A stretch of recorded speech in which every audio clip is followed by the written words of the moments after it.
Today Peck is among a stunning A-lister cast of actors for the epic How the West Was Won. Airing on BBC Two from 1:30 p.m, Peck joins the likes of John Wayne, Debbie Reynolds, and Henry Fonda, for the 1962 classic film. The story follows a family as they move west in the 1830s, to a promised new land, but encounter a series of difficulties as they go about their journey. It claimed 8 Academy Award nominations, winning 3, and is often considered to be one of the great Hollywood Western films, according to the American Film Institute, AFI. Peck himself was already a household name, clinching an Oscar that same year for Best Actor thanks to his exploits in How to Kill a Mockingbird. He was nominated a further 4 times, and in 1999 was selected by the AFI as the 12th greatest male star of classic Hollywood cinema. While plenty is known about Peck's displays in front of the camera, what is often not so commonly shared is his ardent friendship with British icon Stewart.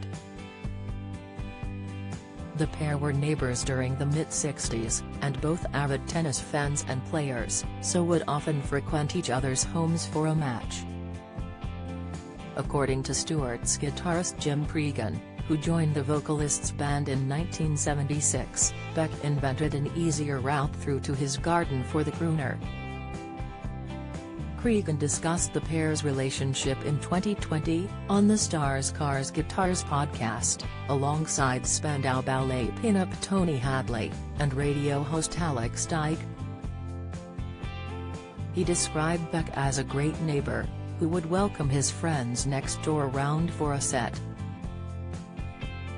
But the pair spent so much time knocking on the door of Peck's home, that the star, who passed away in 2003, eventually decided to cut a hole in his hedge. Cregan said, "Gregory Peck was such a great neighbor to Rod.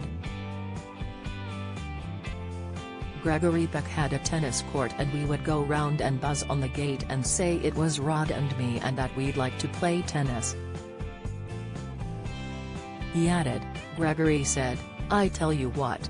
Instead of you coming round and knocking on the door, I'm going to cut a hole in the hedge and you can just come through and use the tennis court anytime you like." So he had a hole cut in the hedge.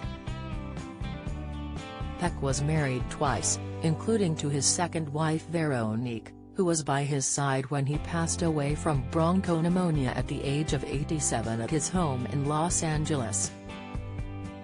To mark his legacy, Brock Peters, who starred opposite Peck in his Academy Award-winning role, read his eulogy to those who attended his funeral, which included the likes of Lauren Bacall, Sidney Poitier, Harry Belafonte, Harrison Ford, and Michael Jackson. While a career as an actor was eventually where Peck ended up, he once claimed he could have ended up entering the priesthood. A devout Roman Catholic, Peck noted how in his later life he considered a career change. He said, "I am a Roman Catholic. Not a fanatic, but I practice enough to keep the franchise. I don't always agree with the Pope. There are issues that concern me, like abortion, contraception, the ordination of women,